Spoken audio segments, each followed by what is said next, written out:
Baik kepada yang terhormat Ibu Dr. Umaymah Wahid sebagai observer eksternal dan kepada Bapak Dr. Andes Yuni Pratikno MH sebagai observer internal, dipersilakan untuk memberikan pernyataan, masukan atau bahkan juga pertanyaan kepada para peserta yang insya Allah akan dijawab oleh para peserta. Terima kasih kepada Ibu Dr. Umaymah terlebih dahulu, silakan.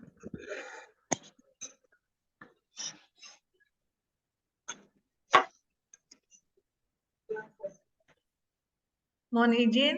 Ya, baik, terima kasih Ibu Dr. Wulan atas kesempatannya. Tapi kalau Pak Warek mau duluan, boleh juga, silakan Pak.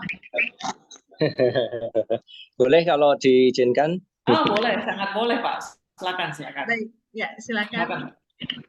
Baik, terima kasih Ibu Moderator, Dr. Anda Nur Wulan yang sudah memberikan kesempatan. Yang kami hormati juga Ibu Dr. Umaymah Wahid, ya, yang pada kesempatan kali ini bertindak sebagai observer eksternal dan kami diberi tugas untuk memberikan menjadi panelis untuk observer internal. Baik, dari beberapa panelis yang sudah menyampaikan paparannya tadi di hadapan kita semuanya, ya. Nah, nanti kan selanjutnya dari observer akan diberi kesempatan untuk menyampaikan pertanyaan-pertanyaannya, ya. Nah, tapi sebelum sampai kepada pertanyaan-pertanyaan kepada para calon panitia, ya. Jadi intinya nanti hasil dari Zoom meeting ini adalah pembentukan panitia seleksi, ya, di antara para calon panitia seleksi yang akan yang sudah menyampaikan paparannya tadi. Baik, tadi dari beberapa panelis sudah menyampaikan mulai dari konsep definisi, kemudian dilanjutkan dengan landasan hukum, ya, jenis-jenis ya, pencegahan dan penanganan yang dilakukan dalam rangka untuk pencegahan tindak kekerasan seksual. Ya, tadi dari landasan hukumnya sudah disampaikan, ada Undang-Undang Nomor 12 Tahun 2022 tentang pencegahan tindak kekerasan, ya, yang berlaku secara umum, kemudian diikuti dengan Peraturan Menteri Pendidikan dan Kebudayaan Riset Dikti tentang pencegahan dan penanggulangan tindak kekerasan seksual. Ya. Nah, tentu saja kemudian ditindaklanjuti dengan surat keputusan Dirjen, surat keputusan Sekjen Kemendikbud nomor 17 tahun 2022. Jadi dari sisi regulasinya sudah cukup, ya, untuk mengatur ketentuan tersebut. Nah, perlu kami sampaikan di sini selanjutnya dari regulasi yang sudah disampaikan tadi, para perguruan tinggi diharapkan untuk membentuk satgas, ya, satgas pencegahan dan penanganan tindak kekerasan seksual. Nah, dari para panelis yang sudah menyampaikan paparannya, kami ingin pertama menanyakan dari sisi mahasiswa, kemudian dari tenaga tendik, dan yang ketiga nanti kepada para dosen, ya. Baik, pertanyaan yang pertama kami sampaikan kepada para dosen. Ya. Sebelum saya masuk ke pertanyaan, sekali lagi saya tambahkan, di tanggal 1 Februari yang lalu kami menghadiri Rakorda LLDT 3. Di sana disampaikan penghargaan kepada perguruan tinggi yang sudah membentuk satgas, ya, dan sudah memiliki pedoman pencegahan dan penanganan tindak kekerasan seksual. Nah, para rektor kemarin diundang dan diminta untuk naik ke atas, ya, dari lebih kurang 500-an perguruan tinggi yang ada di DKI, itu kemarin sekitar 20-an yang baru menyelesaikan itu dan dipanggil ke atas panggung, ya. Nah, tentu saja kita juga dari dari Universitas Mitra Bangsa juga akan mengikuti sebagai komplain terhadap regulation Permendikbud-Ristek, ya, nomor 30 tahun 2021, ya. Baik. Pertanyaan pertama saya sampaikan kepada mahasiswa, ya, kepada mahasiswa yang sudah menyampaikan paparan tadi, baik mahasiswa ada 2 mahasiswa kalau nggak salah tadi, ya. Pertanyaan saya, bagaimana upaya dari mahasiswa untuk mencegah tindak kekerasan seksual, baik yang diduga dilakukan oleh pendidik atau teman mahasiswa sendiri. Ya, itu pertanyaan yang pertama yang akan kami sampaikan. Nah, kemudian pertanyaan yang kedua kami sampaikan kepada tenaga pendidik. Ya. Nah, tenaga pendidik itu sebagai pelayanan atau pelayanan jasa pendidikan kepada mahasiswa, bagaimana ya, upaya yang dilakukan oleh tenaga pendidik apabila melihat adanya indikasi bahwa terjadi kekerasan seksual terhadap mahasiswa yang dilakukan oleh dosen atau tenaga pendidik. Ya. Kemudian pertanyaan yang ketiga saya sampaikan kepada para dosen. Ya. Nah, pertanyaan yang saya sampaikan, upaya apa yang harus dilakukan oleh perguruan tinggi untuk ya, melakukan pencegahan dan penanganan terhadap tindak kekerasan seksual. Ya. Nah, nanti kami persilakan dari 3 pertanyaan tadi diwakili oleh masing-masing dari perwakilan baik mahasiswa, tenaga pendidik maupun oleh dosen. Kami persilakan. Terima kasih Bu Nurmulan sebagai moderator. Baik, terima kasih Bapak Dr. Yuni Pratikno yang memberikan sambutan sekaligus juga pertanyaan kepada para Capansel. Dimulai dari para mahasiswa, mungkin mahasiswa ataupun juga seluruh mahasiswa bisa menjawab dari pertanyaan Bapak Dr. Yuni Pratikno, bagaimana pencegahan sebagai mahasiswa untuk supaya kegiatan atau pelanggaran kekerasan seksual ini tidak terjadi di lingkungan kampus. Silakan. Izin menjawab. Oke, silakan. Izin menjawab, upaya untuk dalam mencegah kekerasan seksual yang dapat dilakukan mahasiswa yaitu saling sharing mengenai isu-isu kekerasan seksual melalui diskusi kecil atau dengan mengadakan seminar, dan saling sharing juga mengenai pemahaman materi pedoman dari Permendikbud-Ristek. Jadi dengan demikian mahasiswa juga dapat mengetahui bentuk-bentuk kekerasan seksual itu seperti apa dan bagaimana cara mencegahnya serta bagaimana cara menghentikan agar kejadian kasus kekerasan seksual itu tidak terjadi. Sekian dari saya. Oke, baik. Mungkin mahasiswa yang lain ingin menambahkan jawaban dari Saudari Nurhayati? Izin menjawab, Ibu. Oke, dari pertanyaan bagaimana upaya mencegah kekerasan seksual yang dilakukan di atau teman sekitar ya. Tentunya dari kita sendiri harus menyadari sinyal-sinyal dari tubuh yang mengeluarkan tanda-tanda bahaya. Yang kedua, mungkin dari sikap yang kita harus ketahui itu tidak mengganggu atau tidak membuat nyaman diri sendiri agar kekerasan itu tidak terjadi. Kurang lebih seperti itu aja Ibu jawaban dari saya. Terima kasih. Ya, baik, terima kasih Saudari Safina.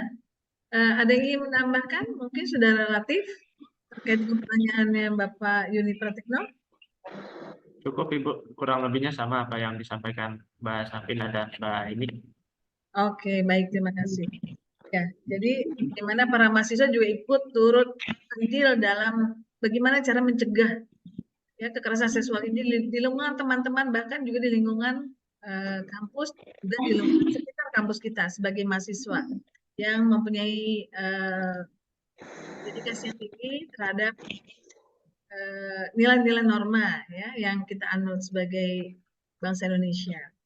Baik. Kemudian pertanyaan kedua disampaikan oleh Bapak Dr. Yuni Pratikno kepada tenaga pendidik, yaitu apabila misalnya terjadi indikasi kekerasan seksual yang dilakukan oleh dosen ataupun juga tenaga pendidik, bagaimana upaya Bapak dan Ibu semua untuk mencegah ini, ataupun bagaimana caranya upaya apabila terjadi kekerasan seksual yang dilakukan oleh dosen atau tenaga pendidik. Silakan. Baik, Ibu. Saya izin menjawab pertanyaan Silakan, Bapak dari Karunia. Ibu Dr. Yuni Pratikno. Jika masih berbentuk indikasi, itu Satgas masih belum bisa untuk menindaklanjuti. Tetapi apabila sudah ada laporan dari korban, baru Satgas bisa menindaklanjuti untuk memanggil tenaga pendidik melalui pimpinan perguruan tinggi. Dan setelah itu tenaga pendidik itu diperiksa berdasarkan surat pemanggilan. Setelah itu dilakukannya sebuah kesimpulan dan rekomendasi berdasarkan bukti-bukti dari pelapor dan juga saksi. Setelah itu dibuatlah kesimpulan. Setelah itu baru akan dilakukan sanksi kepada tenaga pendidik tersebut berdasarkan peraturan yang dibuat oleh yayasan, baik itu sanksi sedang, berat ataupun ringan, berdasarkan laporan korban yang kita terima. Terima kasih. Oke, baik. Terima kasih pada Bapak Karunia Dwi Putra. Kepada tendik yang lain, silakan memberikan masukannya atau jawaban dari pertanyaan dari Bapak Dr. Yuni Pratikno, silakan.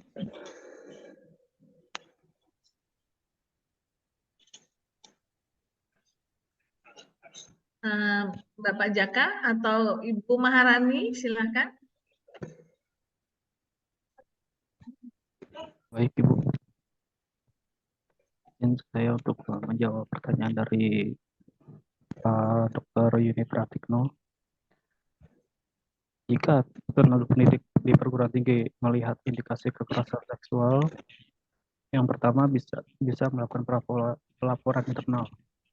Tenaga pendidik harus melaporkan indikasi kekerasan seksual yang mereka temukan pada otoritas yang berwenang di perguruan tinggi seperti unit keamanan kampus, departemen kepegawaian atau komite etika. Dan poin kedua, bisa melakukan pendampingan dan pembimbingan. Tenaga pendidik juga dapat menjadi pendamping bagi korban kekerasan seksual, membimbing mereka melalui proses pemulihan, memberikan informasi tentang hak-hak mereka, dan membantu mereka mengakses sumber daya yang diperlukan. Baik, terima kasih Ibu Dr. Nurwan. Oke, terima kasih Bapak Jaka Furkon. Mungkin Ibu Maharani ingin menambahkan pertanyaan dari Bapak Yuni Pratikno. Silakan jawabannya.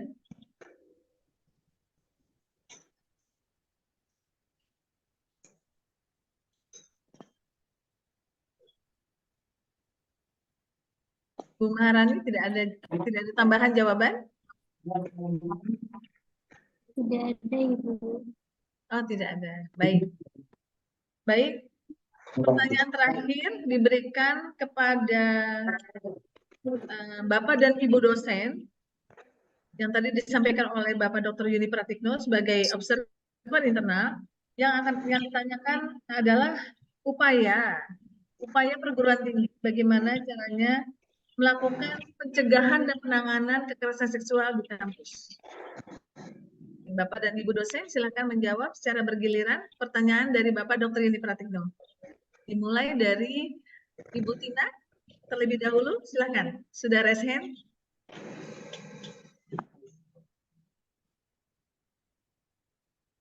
Silakan Bu Tina. Mohon izin, belum terdengar suaranya.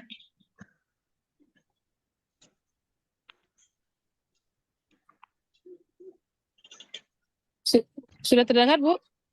Alhamdulillah sudah. Ya, silakan Bu Tina. Baik, upaya kampus untuk pencegahan tindak kekerasan seksual, biasanya kami akan mengadakan sosialisasi baik secara langsung kepada mahasiswa kami ataupun secara mensos gitu ya, dengan membuat spanduk, banner, ataupun dengan kegiatan tadi yang sudah saya sampaikan di paparan saya bahwa kita akan mengadakan PKM di masyarakat sekitar atau di lingkungan kampus itu sendiri dengan mengadakan seminar dan lain-lain. Upaya itu akan kami lakukan agar edukasi terkait dengan pencegahan penanggulangan seksual kepada mahasiswa kami akan tersampaikan dengan baik, sehingga misalkan pun terjadi akan segera bisa dilaporkan kepada kami tim Capensel gitu ya, sehingga kami akan segera bisa menindaklanjuti. Itu yang bisa saya sampaikan, sehingga dengan adanya sosialisasi kepada pihak internal maupun eksternal, kami harapkan tidak terjadi tindak kekerasan seksual di lingkungan kampus, kampus menjadi sehat, kampus menjadi orang-orang yang penuh tadi iman, sehingga tidak berpikir untuk melakukan tindak kekerasan seksual tersebut. Demikian Bu Devi, terima kasih. Baik, terima kasih Bu Prihatina Jati SMM selaku dosen Universitas Mitra Bangsa. Untuk selanjutnya kami berikan kesempatan kepada Bapak Munir Ashari SMM mungkin memberikan jawaban. Silakan.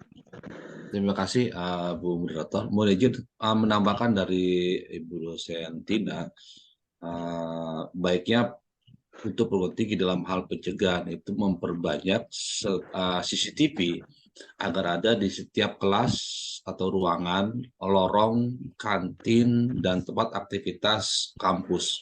Jadi tidak ada yang terlewatkan. Hal ini juga untuk mencegah agar apabila ada yang ingin melakukan pelecehan apalagi kekerasan seksual, itu akan terpantau dengan sangat detail pelaku dan korban.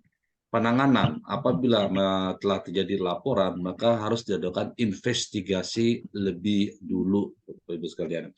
Jadi kebenarannya harus diinvestigasi, lalu penanganan secara humanis. Artinya di sini kita balik ke ayat dengan Bismillahirrahmanirrahim, dengan kasih sayang. Sebenarnya ini kenapa hal ini bisa sampai terjadi? Sebisa mungkin itu dilaksanakan di pihak internal kampus lebih dulu. Demikian yang saya tambahkan. Terima kasih Ibu. Oke, baik. Terima kasih Bapak Munir Ashari yang telah menambahkan jawaban dari Ibu Prihatina Jati, yaitu memperbanyak CCTV di lingkungan kampus ya, sehingga mudah terpantau, dan ini juga menjadi salah satu bukti apabila memang terjadi kekerasan seksual di lingkungan kita. Baik, kepada Ibu Nurul Wahdini BASC MM, silakan. Oke, baik Ibu, terima kasih. Untuk menambahkan jawaban dari Ibu Tina dan Pak Munir sebelumnya, pencegahan kekerasan seksual yang bisa dilakukan atau upaya-upaya yang bisa dilakukan oleh perguruan tinggi, salah satunya adalah pertama merumuskan kebijakan yang mendukung pencegahan dan penanganan kekerasan seksual di perguruan tinggi. Lalu setelah merumuskan kebijakan, mungkin yang kedua itu adalah membentuk Satgas PPKS yang mungkin saat ini sedang berjalan gitu ya, yang saat ini sedang ongoing.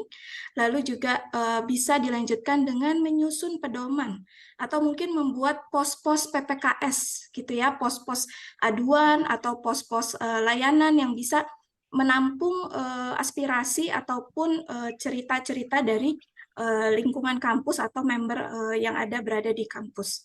Lalu juga melakukan pembatasan pertemuan sivitas akademika di luar waktu operasional dan di luar area perguruan tinggi dengan cara mungkin bisa dilakukan melalui surat edaran dari perguruan tinggi tersebut.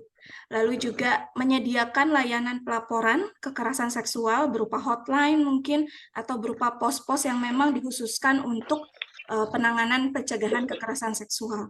Termasuk juga melatih mahasiswa, melatih pendidik, melatih tenaga kependidikan, dan warga kampus terkait upaya pencegahan penanganan kekerasan seksual. Balik lagi tadi sosialisasi dan juga pelatihan. Termasuk juga memasang tanda informasi yang berisi pencantuman layanan aduan kekerasan seksual. dan secara tegas menegaskan bahwa perguruan tinggi tidak akan menoleransi kekerasan seksual, termasuk juga membuat fakta integritas bagi seluruh sivitas akademika dan warga kampus lainnya, termasuk juga tadi menambahkan terakhir dari Pak Munir adalah untuk peningkatan infrastruktur, mencakup penerangan yang memadai, termasuk juga CCTV. Itu saja dari saya, Ibu Nurul. Terima kasih. Oke, terima kasih banyak kepada Ibu Nurul Wahdini WHSC MM. Untuk berikutnya, Bu Mirna Gilisana SPD MM, silakan. Ya, terima kasih Ibu Nurul. Izin menambahkan saja dari yang sudah Ibu Nurul paparkan sudah lengkap sekali kiranya upaya langkah-langkah yang akan dilakukan oleh perguruan tinggi terkait PPKS ini, Pak Yuni.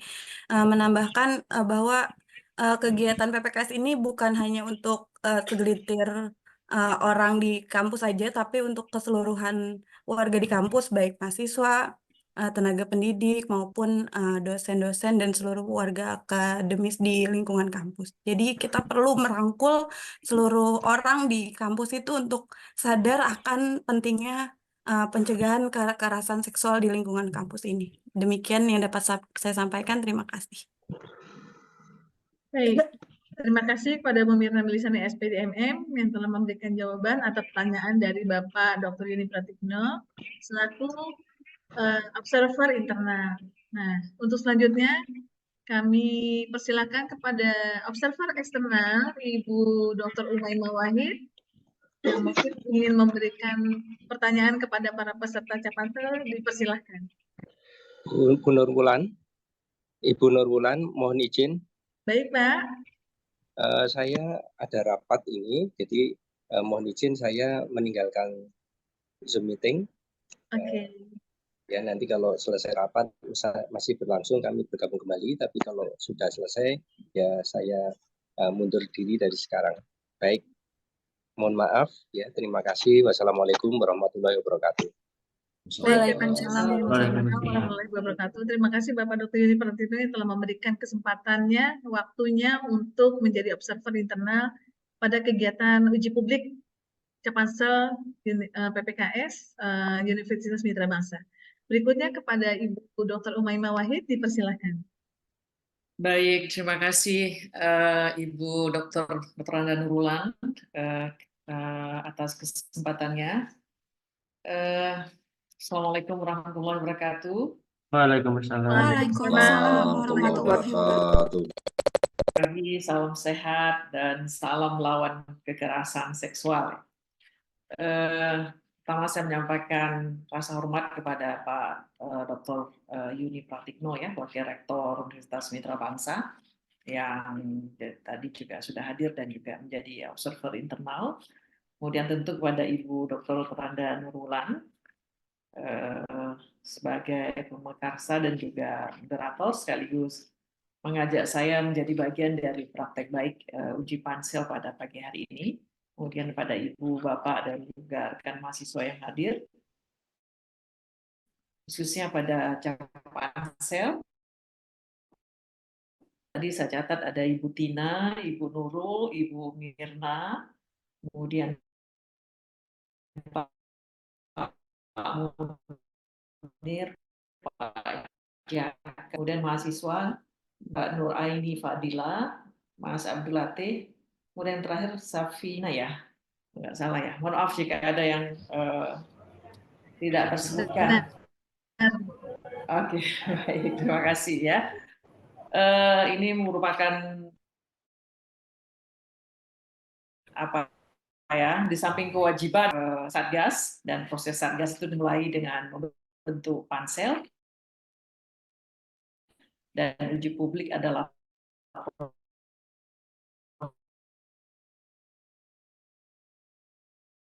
Mitra kedua untuk menghasilkan pansel yang nanti pansel akan bergerak dan juga menseleksi calon Satgas dan sehingga anggota Satgas terpilih.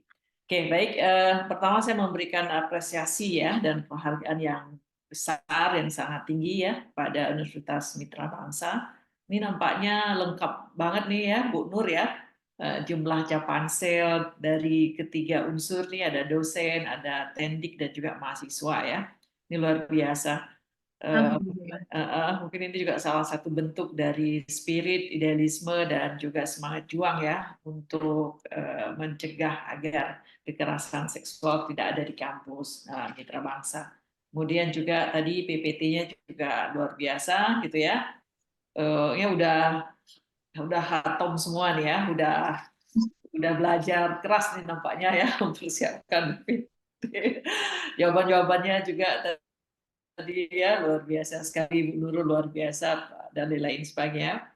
Ya artinya ini sebenarnya kita belajar bersama ya. Saya belajar dari Ibu Bapak dan teman-teman semua. Nah karena itu ada beberapa hal yang ingin saya sampaikan. Pada dasarnya kita sepakat ya bahwa kita ingin membuat atau mewujudkan kampus tanpa kekerasan ya khususnya di Universitas Mitra Bangsa dan juga di sekitarnya. Ya warga kampus harapannya menjadi nyaman, aman dan kuliah itu menjadi apa ya ruang yang menggembirakan ya bagi semua ya, tidak menakutkan, tidak terjadi tekanan-tekanan sehingga membuat proses suasana belajar dan hal-hal lain yang dibutuhkan di kampus menjadi tidak nyaman. Kemudian pertanyaannya ya, mungkin nanti pertanyaannya Bu Nurul, Bu Nurulan, saya menyampaikan beberapa pertanyaan. Nanti silakan Ibu mempersilahkan siapa yang berkenan menjawab pertanyaan tersebut. Silakan, gitu aja mungkin Bu ya. Oh iya, baik. Mewakili ya Bu ya? Ya Mewakili. betul ya, Siap, karena siap. kalau semuanya menjawab setiap pertanyaan mungkin akan sangat lama gitu ya. Baik. Oke, pertama kan ini bukan persoalan yang mudah ya, bukan persoalan yang sepele dan bukan persoalan yang mudah juga. Kita Bapak Ibu dan teman-teman semua ya terlibat di sini ya untuk memperjuangkan kampus yang aman gitu ya, dan situasinya tentu juga tidak sama di semua kampus. Bapak Ibu dan teman-teman lah yang tahu bagaimana situasi kampus ya. Pasti ada tekanan-tekanan juga, pasti ada ketidaknyamanan juga dan lain sebagainya. Nah, pertama adalah mungkin kita semua penting ya untuk meluruskan niat dan apa sih yang memotivasi kita semua untuk menjadi bagian dari proses ini gitu ya. Mungkin di samping ada proses apa ya pimpinan yang ayo dong bentuk satgas dan lain sebagainya, tapi kan lebih juga karena kita sendiri nih melihat bahwa ini adalah tanggung jawab kita bersama, bahwa ini tidak boleh dibiarkan dan harus ditolak kan gitu ya, harus dilawan lah seperti itu. Nah, pertanyaan saya yang secara umum nih ya, yang mendasar ya, mungkin beberapa dari Bapak Ibu dan mahasiswa bisa mendeklar kembali ya apa sih motivasi yang terbesar untuk menjadi bagian dari proses ini, karena memang tidak mudah ya. Tadi juga penjelasan Bu Nurul ini ada sudah, dan beberapa yang lain sudah ada juga yang menjelaskan bahwa kampus harus punya support yang luar biasa gitu ya, makanya disarankan Satgas nanti akan ada langsung di bawah rektor gitu ya, karena membutuhkan dukungan yang luar biasa. Belum tentu ya niat baik kadang-kadang ditanggapi dengan baik, karena kita bicara bagaimana situasi konstruksi budaya yang sudah sangat melekat gitu ya. Nah itu mungkin bisa dijelaskan apa sih motivasi terbesarnya dan untuk terlibat dalam proses ini gitu ya.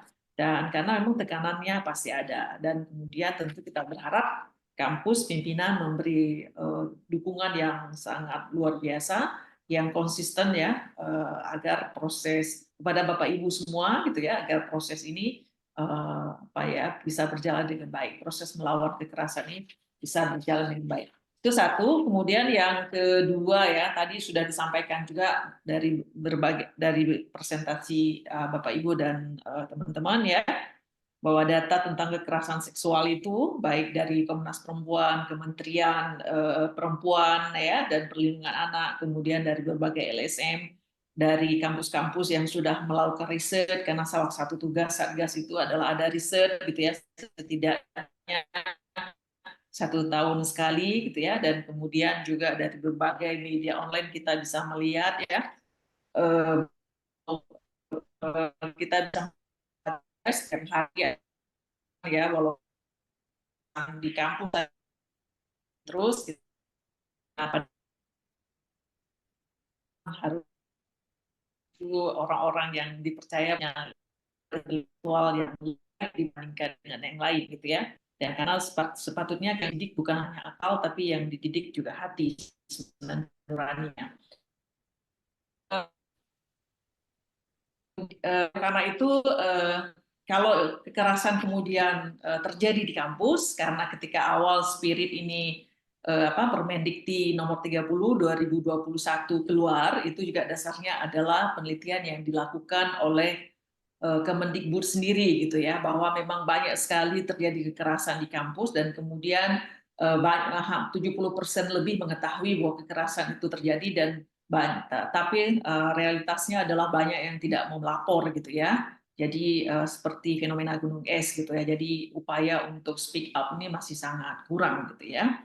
Nah, kalau demikian terjadi, apa nih yang bisa dilakukan? Apa yang kita bisa lakukan atau teman Bapak Ibu lakukan dan teman-teman lakukan ya, sehingga kondisi tersebut tidak bisa dikurangi atau bahkan tidak ada kekerasan ya di kampus terutama mungkin di kampus mitra bangsa gitu. Nah, kemudian kekerasan tadi juga ada pernyataan saya dasarnya dari apa yang kita sudah tahu dan dari presentasi yang Bapak Ibu dan teman-teman sampaikan tadi.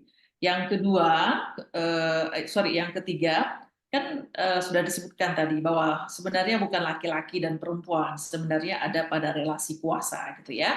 Ada relasi kuasa dan kemudian kesetaraan gender yang tidak terjadi sehingga kekerasan bisa muncul gitu ya karena mindset yang tidak setara dan tidak adil sehingga merasa yang punya kuasa bisa melakukan kekerasan, bisa laki-laki kepada perempuan, bisa laki-laki kepada laki-laki, tapi juga mungkin bisa perempuan kepada perempuan, tapi memang umumnya laki-laki kepada perempuan gitu ya.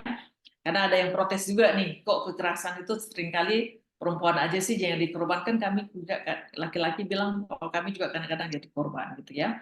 Oke, nah jika relasi terkait relasi kuasa ini, jika di kampus misalnya yang melakukan kekerasan ya, walaupun kita berharap tidak ya, pimpinan Anda atau dosen kepada mahasiswa, di sini ada mahasiswa. Nah, apa nih yang bagaimana kita menangani itu dan bagaimana pandangan Bapak Ibu ataupun mahasiswa terkait dengan hal itu. Nah, apa saja yang harus langkah-langkah apa saja yang harus dilakukan ya, bagaimana membangun keberanian ya untuk berbicara dan bagaimana juga mengurangi tekanan psikis ya dari korban misalnya sehingga berani menyatakan bahwa sudah mengalami kekerasan dan kemudian ditangani dengan baik-baik sesuai dengan langkah ketentuan yang memang sudah ada atau mungkin nanti di UMIBA akan dirancang sedemikian rupa ya. Itu yang ketiga. Kemudian selanjutnya ini korban kan jika ada korban ya tentu kalau kekerasan terjadi pasti ada korban. Nah, ini tadi juga ada pernyataan-pernyataan dari presentasi ya dan sangat bagus presentasinya ya. Nah, kan seringkali korban memang tidak berani berbicara gitu ya. Sebagaimana juga data-data menyebutkan bahwa korban tidak berani berbicara. Dan ini seperti fenomena gunung es yang melapor tuh sangat sedikit dari kejadian-kejadian yang ada. Nah, bagaimana nih mengurangi tekanan psikologis juga mungkin hampir sama dengan pertanyaan sebelumnya. Kalau tadi terkait dengan relasi kuasa, kalau ini khususnya pada korban ya, apa langkah-langkah yang bisa kita lakukan gitu ya. Apakah tadi sebagaimana disampaikan oleh Bu Nurul tadi ya, menyiapkan semua perangkat dulu, menyiapkan semua komitmen gitu ya, SK atau macam-macam lainnya atau alur dari ini sebagainya dan juga kemudian karena kan yang paling bagus sebenarnya kan melakukan pencegahan ya daripada penanganan, tapi kalau terjadi tentu penanganan juga harus dilakukan. Nah, bagaimana caranya adalah langkah-langkah yang harus dilakukan ya kalau seperti itu terjadi. Kemudian tadi terkait dengan stigma ya. Nah, stigma ini kita juga bisa sering mendengar lah gitu ya. Bahwa kalau ada kekerasan perempuannya yang seringkali dipersalahkan, oh kamu pakai rok pendek sih, oh kamu begini, kamu begitu dan lain sebagainya ya. Nah, bagaimana nih? Kenapa stigma itu terus ada dan kemudian bagaimana upaya dari Bapak Ibu dan juga teman-teman mahasiswa untuk menghilangkan stigma itu sehingga korban jangan sampai jadi korban lagi gitu kan. Dan kemudian teman-teman atau mahasiswa secara umum atau siapapun di kampus itu punya kepercayaan diri untuk bahwa ini adalah gerakan kita bersama, bahwa ini kita harus melawan, kita harus membangun sisterhood atau brotherhood yang kuat sehingga kolaborasinya terbangun sehingga kekerasan bisa dilawan secara bersama-sama. Kemudian yang terakhir mungkin ya. Nah, berdasarkan catatan akhir tahun Komnas Perempuan tahun 2001 dan 2002, kebetulan juga bukan kebetulan sih, saya juga melakukan penelitian tentang ini ya, bahwa kekerasan itu paling banyak terjadi dan kekerasan paling banyak dilakukan oleh orang yang dekat gitu ya, oleh teman. Nah, mungkin pacar, mungkin siapa, pokoknya teman dekat lah gitu ya. Nah, dan ada istilahnya nih KDP, kekerasan dalam pacaran. Nah, kita tahu ya bahwa mahasiswa secara umum mungkin ada yang berpacaran dan lain sebagainya. Nah, kalau kekerasan ini terjadi, nah apa solusi yang atau misalnya apa yang bisa dilakukan atau apa yang bisa diberi pencerahan kepada teman-teman mahasiswa misalnya agar punya hubungan yang sehat, walaupun tentu maaf ya secara agama kalau tentu tidak disarankan untuk berpacaran dan lain sebagainya, tapi itu sudah jadi pilihan-pilihan kan sekarang ya. Tapi kalau KDP ini terjadi kan juga terkait dengan relasi kuasa tadi gitu ya. Nah ini bagaimana nih solusi ataupun sosialisasi apa, program-program apa yang bisa kita lakukan ya agar dalam hubungan itu dia equal, tidak ada berat sebelah atau yang kemudian yang merasa ordinat ya mendominasi subordinat sehingga timbullah kekerasan. Nah itu saja yang pertanyaan-pertanyaan secara umum saya sampaikan. Silakan Bu Nurulan. Terima kasih banyak. Oke, terima kasih Bu Dr. Umaymah Wahid yang telah memberikan pertanyaan yang luar biasa dan memberikan apresiasi kepada kampus Universitas Mitra Bangsa terkait dengan kegiatan dan presentasi dari para sites akademika dari kampus kami. Berikutnya, kepada Bapak Ibu dosen, tenaga pendidik, dan mahasiswa, saya mencatat ada 6 pertanyaan yang mungkin bisa nanti diakumulasi saja, disimpulkan. Yang pertama mungkin boleh saya izin Ibu, bisa saya ambil garis merahnya. Yang pertama, apa sih motivasi terbesar Bapak dan Ibu sehingga kita punya semangat yang besar untuk membentuk Satgas? Yang kedua adalah kekerasan itu apabila terjadi di kampus, karena memang ini seperti fenomena gunung es, seperti tadi Bu Dr. Umaymah mengatakan. Lalu kalau misalnya sudah terjadi, apa yang harus kita lakukan? Sehingga kondisi ini apabila memang tidak dapat dihindari, lalu bagaimana menguranginya?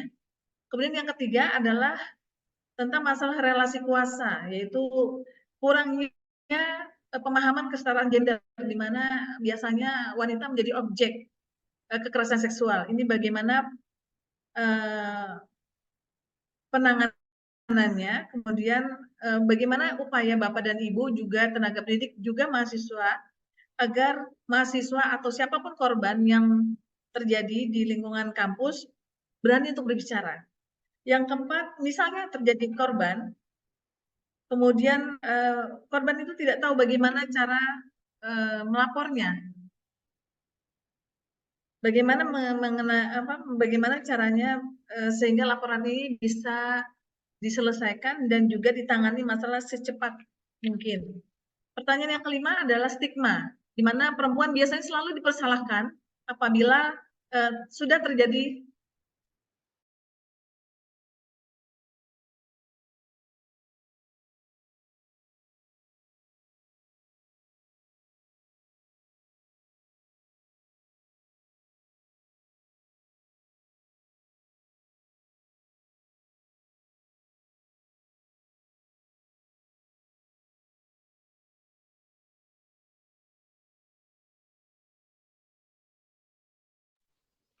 Ibu, mohon izin, sepertinya Bu Devi jaringannya agak sedikit lemot, Ibu. Jadi keluar sendiri.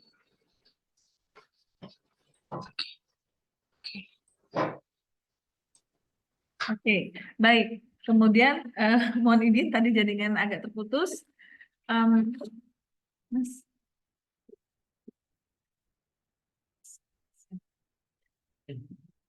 Oke, kemudian yang terakhir, bagaimana kita mempunyai semangat yang besar, baik para dosen, kemudian tenaga pendidikan, kemudian juga para mahasiswa, untuk sama-sama bergandengan tangan mencegah. Dan tadi Ibu Umaymah juga mengatakan bahwa mencegah itu lebih baik daripada menangani. Sehingga bagaimana tindakan preventif itu jauh lebih baik daripada tindakan kuratif. Nah, ini adalah PR kita bersama. Silahkan dijawab 6 pertanyaan yang mungkin bisa dikompres menjadi sebuah paparan yang komprehensif dari pertanyaan yang tadi disampaikan oleh Ibu Dr. Umaymah Wahid. Kepada Ibu dosen atau Bapak Ibu dosen, mewakili mungkin dan juga tenaga pendidikan dan juga mahasiswa yang bisa mewakili, silakan. Dipersilakan.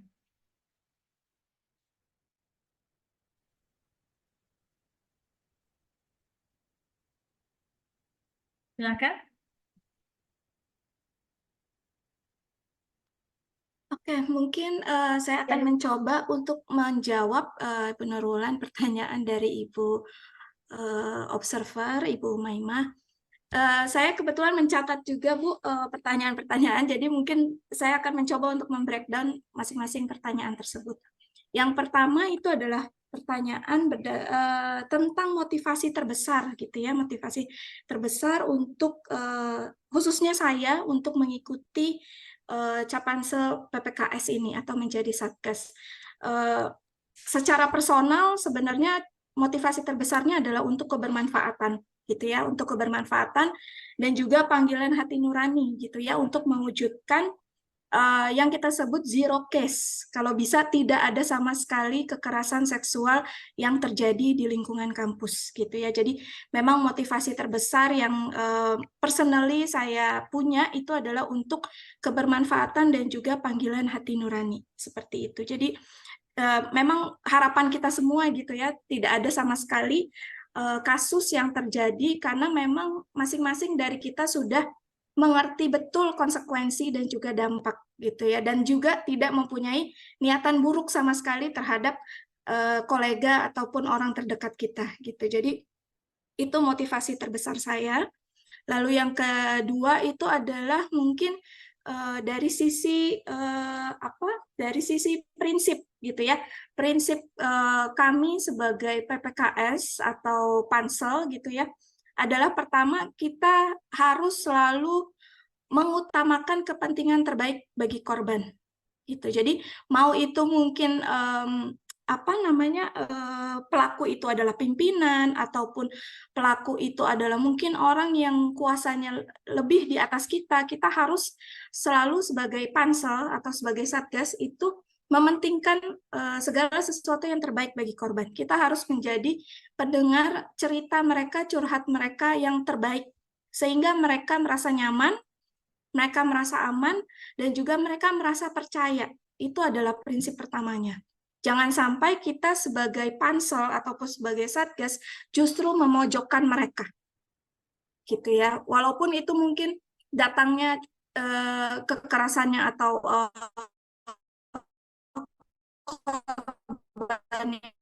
itu adalah perempuan, kita harus mementingkan kepentingan mereka di atas si pelaku tersebut.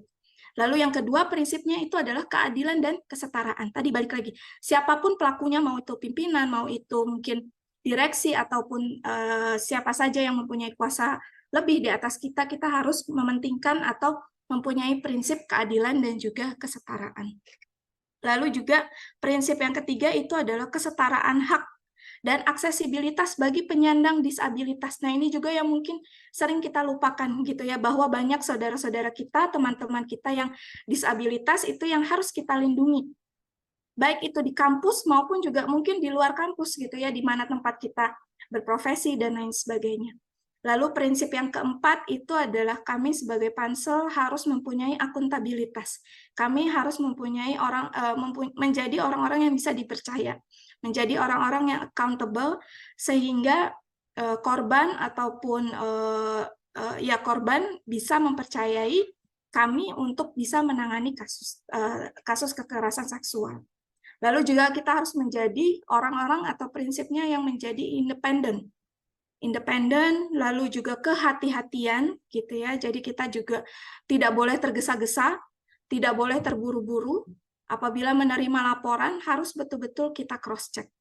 Lalu juga menjadi orang yang konsisten, satgas yang konsisten, dan juga yang paling penting dan terakhir itu adalah jaminan ketidakberulangan. Jadi kita harus bisa memberikan garansi atau memberikan motivasi ataupun semangat kepada korban bahwa hal-hal seperti ini tidak akan berulang lagi. Mau siapapun itu yang berada di lingkungan mereka, itu adalah orang-orang yang tidak akan melakukan kekerasan seksual terhadap korban tersebut. Mungkin itu dari saya, Bu Nurwulan. Terima kasih atas kesempatan dan waktunya. Oke, baik. Terima kasih Bu Nur Wahdini, BHSCMM, yang telah memberikan jawaban. Secara global tadi, tapi juga menyeluruh dari apa yang harusnya disiapkan atau apa yang harus kita lakukan apabila memang terjadi kekerasan seksual di kampus. Berikutnya, tenaga pendidik silakan untuk menjawab pertanyaan dari Ibu Dr. Umaima selaku observer eksternal.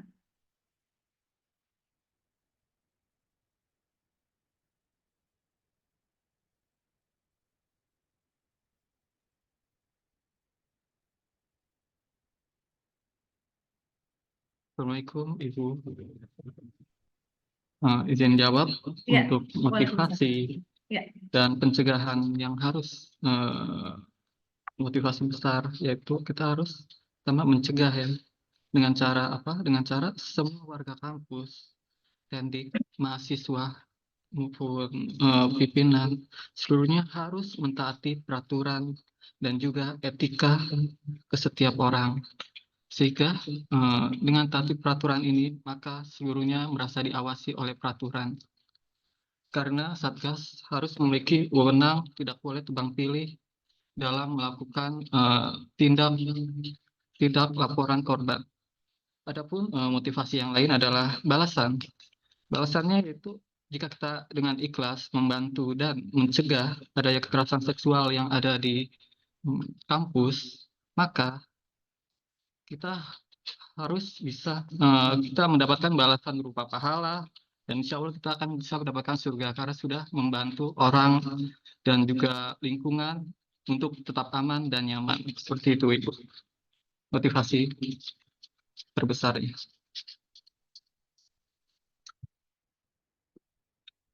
Oke, baik Bapak Karunia Dwi Putra selaku tenaga pendidik telah memberikan jawaban dari pertanyaan yang dilontarkan oleh Maima sebagai observer. Kemudian giliran mahasiswa yang bisa menjawab pertanyaan dari Bu Maima, silakan.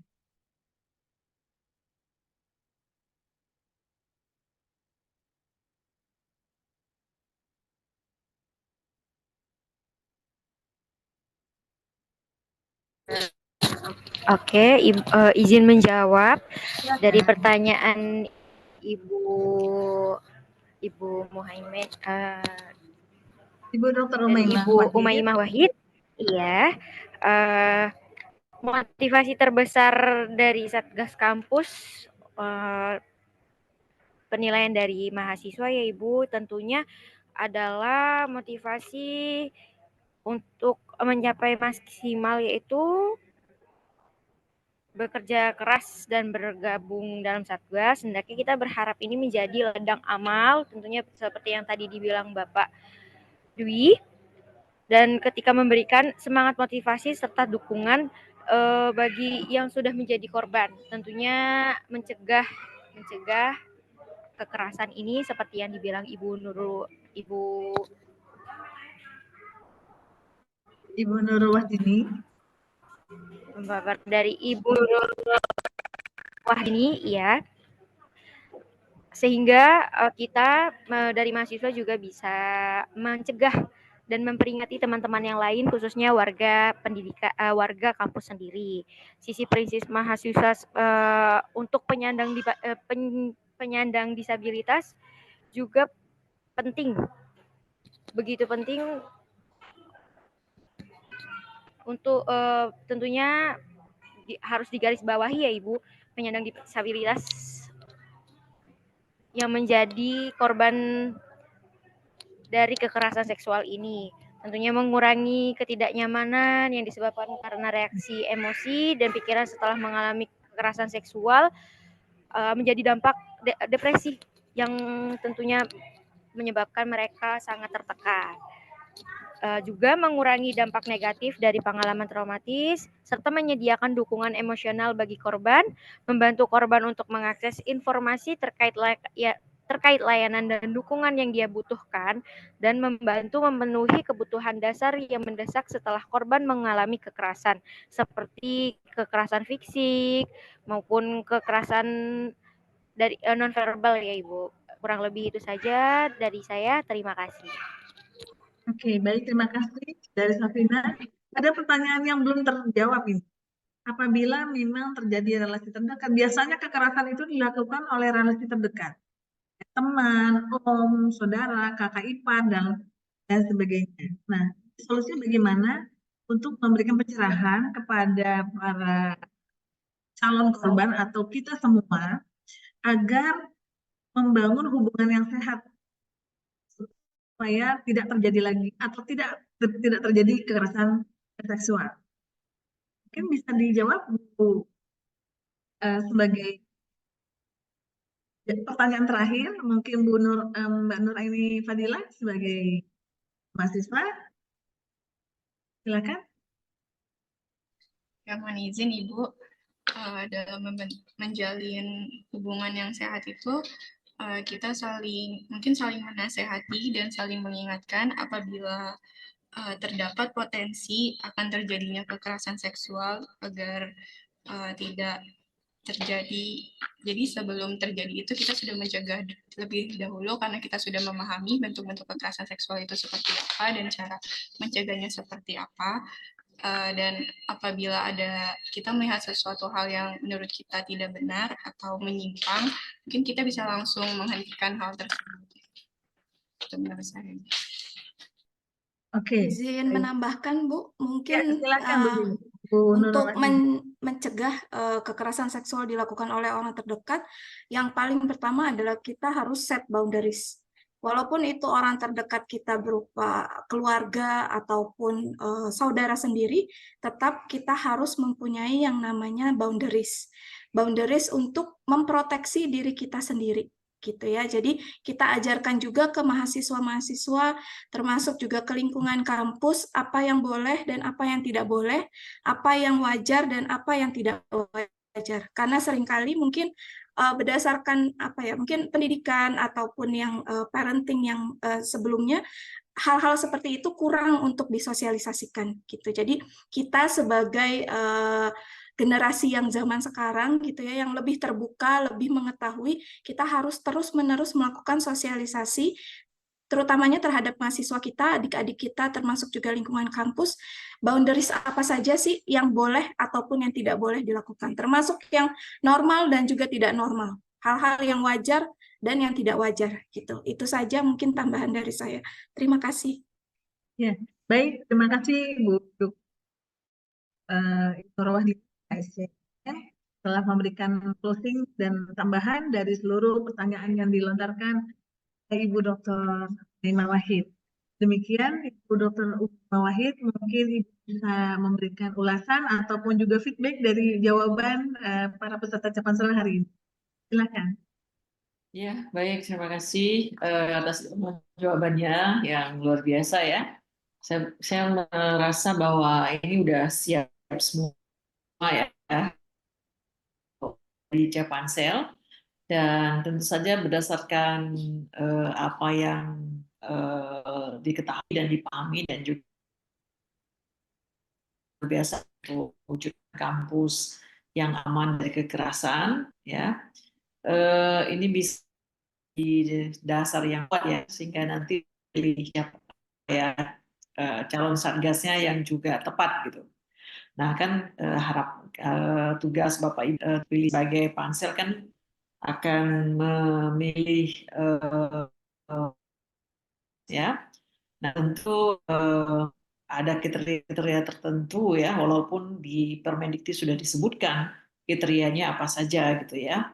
Salah satunya tentu yang paling dibawahi itu yang paling digarisbawahi adalah tidak pernah terlibat dalam bentuk apapun ya sebagai pelaku kekerasan seksual gitu ya. Nah itu satu. Yang kedua, saya sangat yakin jika kualitas Bapak Ibu sebagai Capansel dan nanti menjadi pansel termasuk mahasiswa, maka akan mampu memilih satgas yang juga sangat bagus ya, dan nanti akan jadi garda terdepan dalam proses mewujudkan kampus yang aman dan nyaman ya, serta mengembirakan bagi semua warga kampus. Kemudian yang ketiga, nah walaupun tadi ya, saya lupa tadi siapa yang menjawab pahala ya, tentu sih pahala kebaikan itu tetap kebaikan walaupun tidak ada orang yang mencatat kebaikan gitu ya. Pahala itu memang bukan urusan kita, itu urusan Tuhan yang kita yakini gitu ya. Tapi tentu sebagai sebuah lembaga, sebagai organisasi, saya apa namanya ya, melihat dan juga mendengarkan ya dari beberapa universitas yang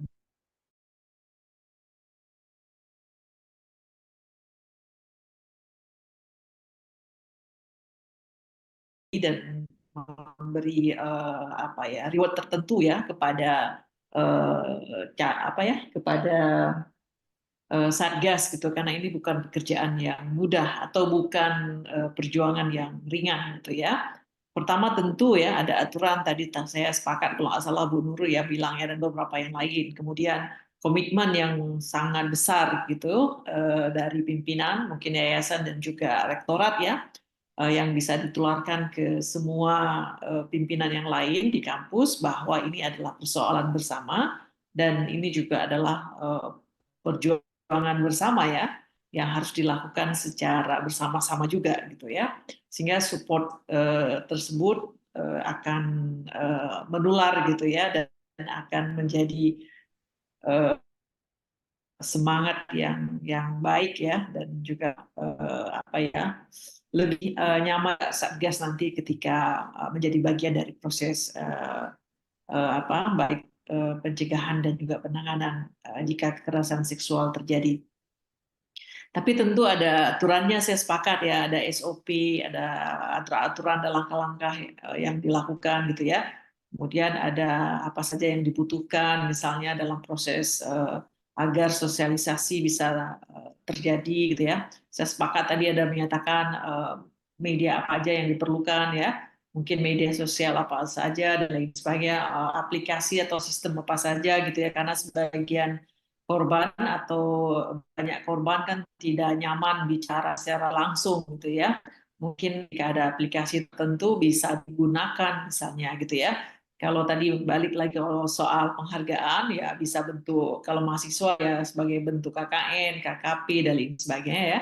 Terserah kampus tentu, kalau dosen mungkin abdimas atau juga penghargaan-penghargaan lainnya yang bisa saja diwujudkan di kampus ya. Sebenarnya diskusi ini sudah dibicarakan juga dalam Rakornas Satgas beberapa waktu yang lalu. Kemarin juga ketika khusus EL-Dikti juga sudah ada kaitan dengan itu gitu ya. Tapi tentu di balik semua itu kan tentu itu tadi ya dasar utama ya, bahwa kita memang punya niat yang tulus, punya niat untuk berbagi, untuk melakukan sesuatu. Ya, sebagaimana saya bilang gitu, kebaikan tidak perlu disebut kebaikan, dia akan tetap kebaikan walaupun tersembunyi sekalipun ya. Tapi tentu aturan tadi perlu mungkin Bu Nur dan teman-teman apa objek-objek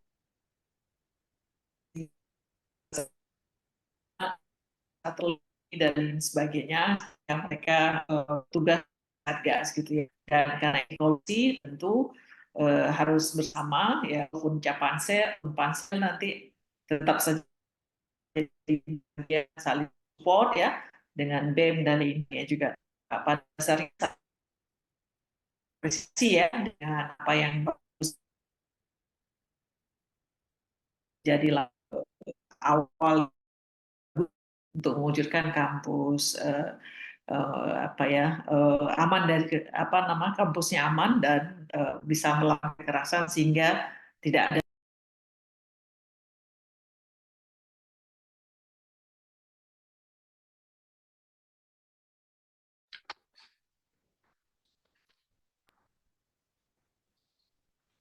putus itu Bu. Jaringan terputus kan. Sepertinya jaringannya Ibu Dr. Umaymah terputus. Bentar saya coba hubungi beliau kembali.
Ya, sebentar ya. Oh, ini ya, alhamdulillah.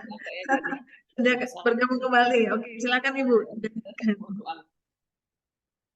ya silakan. Saya kembalikan ke Bu Nur, silakan Bu Nur.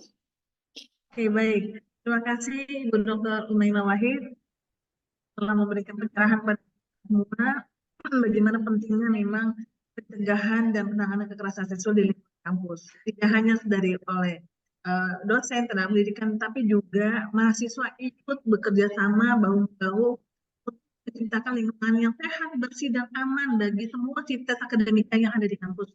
Juga memberikan pelayanan yang baik dan juga contoh yang baik kepada lingkungan sekitar kampus kita untuk masyarakat sekitar. Baik, terima kasih Ibu Dr. Umaymah Wahid yang telah mendampingi kami dalam kegiatan uji publik Capansel PPKS pada hari ini. Kami ucapkan terima kasih atas waktu dan kesempatan Ibu yang saya yakin tidak banyak karena Ibu sangat sibuk, namun bisa menyempatkan diri untuk menjadi observer eksternal untuk kegiatan kami. Terima kasih juga kepada Bapak dan Ibu dosen yang telah menjadi Capansel dan telah memberikan paparan yang luar biasa. Demikian juga kepada para tendik, tenaga pendidik, dan juga para mahasiswa yang kami sayangi atas keikutsertaan dan juga kepedulian tentang bagaimana cara kita menangani dan juga mencegah kekerasan seksual yang berada di kampus kami tersebut. Kemudian saya mohon izin untuk membuka kamera buat para Capansel agar bisa diabadikan sebagai dokumentasi kegiatan kita pada hari ini. Ya, terima kasih. Silakan. Baik. Berikan senyuman yang terbaik. Semangat untuk menciptakan lingkungan yang aman dan nyaman untuk kampus kita lepas dari kekerasan seksual. 1, 2, 3. Bu Nur, izin? Ya. Baik, Ibu. Apa mau pakai apa namanya simbol yang baru? Kemarin kan simbolnya kayak gini katanya. Mau pakai kayak gini nggak? Oh ya. Oh baik Ibu silakan. Jadi kita Kalau dulu betul-betul kan mencegah tolak ya. kekerasan, kalau sekarang lawan kekerasan. Oh lawan kekerasan seksual. Oke baik. Bapak Ibu tenaga pendidik dan mahasiswa, mari silakan Ayo kita kita perlihatkan sama-sama. cara kita bagaimana kita mempunyai semangat yang sama ya Bapak dan Ibu untuk kalian Bu Pepi. Nah ini peserta mahasiswa kami dari S2, monggo silahkan untuk bergabung pada kami untuk sama-sama punya semangat yang sama melawan tindakan kekerasan seksual di lingkungan kampus. Oke. 1, 2, 3. Terima kasih. Terima kasih. Terima kasih. Terima kasih, selamat semuanya. Selamat. Ya, baik, terima kasih Ibu Dr. Imaima. Terima kasih. Ya, terima kasih sebagai langkah-langkahnya lancar. Terima kasih. Ya, terima kasih kasih. Ibu. Saya sebagai Live ya. Terima kasih. sebagai moderator mengucapkan terima kasih dan untuk selanjutnya kegiatan ini dapat ditutup dan kami kembalikan kepada MC. Terima kasih kepada Ibu Dr. Nurulan Kusuma Devi, MM, sebagai moderator dalam rangkaian acara uji publik Capansel PPKS Universitas Mitra Bangsa. Dan kami berterima kasih juga kepada Ibu Dr. Umaima Wahid, MSI, sebagai observer eksternal dari Universitas Budi Luhur, dan Bapak Dr. Andes Yuni Praktikno, SEMMMH, sebagai observer internal Universitas Mitra Bangsa. Demikianlah serangkaian acara ini, dan tak lupa kami ucapkan kepada seluruh Capansel PPKS yang telah memberikan paparan yang luar biasa dengan semangat bersama-sama mencegah kekerasan seksual di lingkungan kampus Universitas Mitra Bangsa tercinta. Mohon maaf jika ada kekurangan dalam menyampaikan susunan acara pada hari ini. Terima kasih dan wassalamualaikum warahmatullahi wabarakatuh. Waalaikumsalam warahmatullahi wabarakatuh. Semangat. Terima kasih Bapak Ibu. Ibu. Terima kasih Ibu. Terima kasih Bu. Terima kasih. Terima kasih Bu Pepi yang sudah ikut mengikuti kegiatan kami. Bapak Ibu dosen, tenaga pendidik dan mahasiswa, terima kasih. Semoga kita lulus semua ya menjadi pansel. Amin. Terima kasih Bu Nurulan. Semangat. Bu Nurul, makasih Bu Nurul. Ya, semuanya. Semuanya. Maaf ya, kita lagi di Bogor di sisa nih. Weh, Besti lagi asik, Besti nih lagi rapiin badan Besti. Izin live Ibu ya. Kasih ya. Bu Safina, terima kasih ya. Bu Pepi, terima kasih banyak di waktu masih. Terima kasih juga Ibu. Nah, ini boleh Bu Pepi bisa disosialisasikan pada teman-teman juga yang lain ya. Nanti kita akan bikin seminar khusus untuk kekerasan seksual di lingkungan kampus. Oke, ya Mas Bapak Edi Haji Panjaitan, Bapak Edi Sudungan Panjaitan, terima kasih juga telah bergabung pada kami bersama kami dan mengikuti kegiatan pendidik, para dosen, tendik, dan para mahasiswa. Izinkan saya mundur diri. Terima kasih. Semoga kita tetap sehat dan juga yang sama ya untuk mencegah dan membuat kampus kami ini, kampus kita tercinta menjadi aman dan nyaman untuk pembelajaran. Wassalamualaikum warahmatullahi wabarakatuh. Waalaikumsalam warahmatullahi wabarakatuh. Izin live Ibu. Ya, izin live. Terima kasih.